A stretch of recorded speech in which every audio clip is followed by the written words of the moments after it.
Kalna GRP থানার উদ্যোগে ট্রেনে হারানো ব্যাগ উদ্ধার।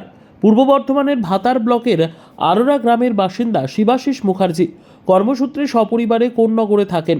গত 19শে সেপ্টেম্বর 2024 তিনি তার মায়ের বাৎসরিক কাজের উদ্দেশ্যে গ্রামের বাড়িতে ফিরছিলেন। বর্ধমান কাটোয়া লোকাল ট্রেনে বাড়ি ফেরার সময় তিনি তার ব্যাগটি বাংকারে তুলে রাখেন, কিন্তু আমারুন হল স্টেশনে নামার সময় তিনি তার ব্যাগটি ট্রেনের মধ্যে ফেলে রেখে নেমে পড়েন। তৎক্ষণাৎ মনে পড়ে যায় তিনি ট্রেনের মধ্যে ব্যাগটি নামাতে ভুলে গেছেন। আমারুন বাজারে বিভিন্ন লোকজনকে তিনি তার সমস্যার কথা জানান, কিন্তু কেউ কোনো সুরাহা করতে পারেননি। অবশেষে সঞ্জয় মণ্ডল সাংবাদিক শিবাশিস মুখার্জির কাছে বিষয়টি জানেন এবং তড়িঘড়ি বর্ধমান জিআরপি সুমিতবাবুকে ফোন করেন এবং সুমিতবাবু খুব আন্তরিকভাবে বিষয়টি দেখেন এবং কাটোয়া ব্যান্ডেল লাইনের কর্তব্যরত জিআরপি জয়ন্ত ঘোষ অম্বিকা কালনা স্টেশন থেকে ব্যাগটি উদ্ধার করেন। এরপর সুমিতবাবু ও জয়ন্তবাবু সঞ্জয় মণ্ডলকে ব্যাগটি উদ্ধারের কথা জানান। এরপর শিবাশিস মুখার্জি তার ট্রেনের টিকিট দেখিয়ে কালনা জিআরপি থানা থেকে ব্যাগটি সংগ্রহ করেন। ব্যাগের মধ্যে সমস্ত জিনিসপত্র তিনি অক্ষত অবস্থায় ফিরে পান। কর্তব্যরত জিআরপি পুলিশ ও সমস্ত আধিকারিকদের ধন্যবাদ জানিয়েছেন শিবাশিস মুখার্জি। আমি গত 19শে সেপ্টেম্বর বর্ধমান থেকে কাটোয়াগামী যে ট্রেন যাচ্ছিল সেই ট্রেনে উঠেছিলাম। সেই ট্রেনের মধ্যে আমরা লাস্ট কম্পার্টমেন্টের বগিতে চেপেছিলাম এবং আমার একটা ব্যাগ বাংকারের মধ্যে আমি রেখে দিয়েছিলাম।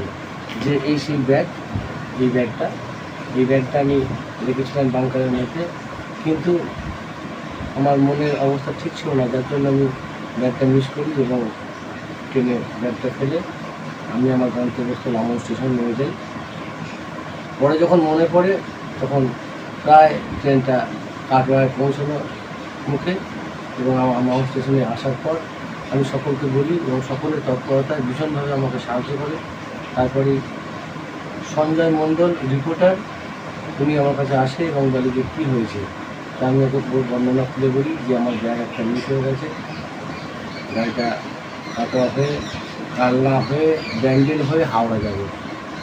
তা সঙ্গে সঙ্গে ও সুমিতবাবু অর্থাৎ বর্ধমান জিআরপি সুমিতবাবু ওনাকে ফোন করেন এবং কালনা জিআরপি থানার যিনি ছিলেন জয়ন্ত ঘোষ মহাশয়, ওনাকেও তিনি ফোন করেন এবং ড্রাইভার গার্ড টোটাল ওনার তৎপরতায় আমি সসম্মানে ওই ব্যাগটা পাই। আমার তরফ থেকে অভিনন্দন, শুভেচ্ছা। ওনারা যে এইভাবে আমাকে সাহায্য করেছেন এবং সাহায্যের জন্য যথেষ্টভাবে হাত বাড়িয়ে দিয়েছেন এবং ওনাদের কাছে আমি কৃতজ্ঞ। ভাতার থেকে সঞ্জয় মণ্ডলের রিপোর্ট, পিবি নিউজ। সান হসপিটাল, এখানে যে কোনো রকমের চিকিৎসার বিশ্বস্ত প্রতিষ্ঠান। খুবই কম খরচে বিশ্বমানের চিকিৎসা প্রদান করে থাকে। উন্নত মানের ওয়ার্ড কেবিন, পরিষ্কার পরিচ্ছন্ন পরিবেশ দ্বারা সুসজ্জিত চিকিৎসা ব্যবস্থা রয়েছে। এছাড়া স্বাস্থ্যসাথী কাজেও পরিষেবা প্রদান করা হয়। সুতরাং আজই যোগাযোগ করুন সান হসপিটালে। ঠিকানা GT road, Bhangakuthi, Bardhaman. Phone number মনে রাখবেন 9434188262 অথবা 83730954222।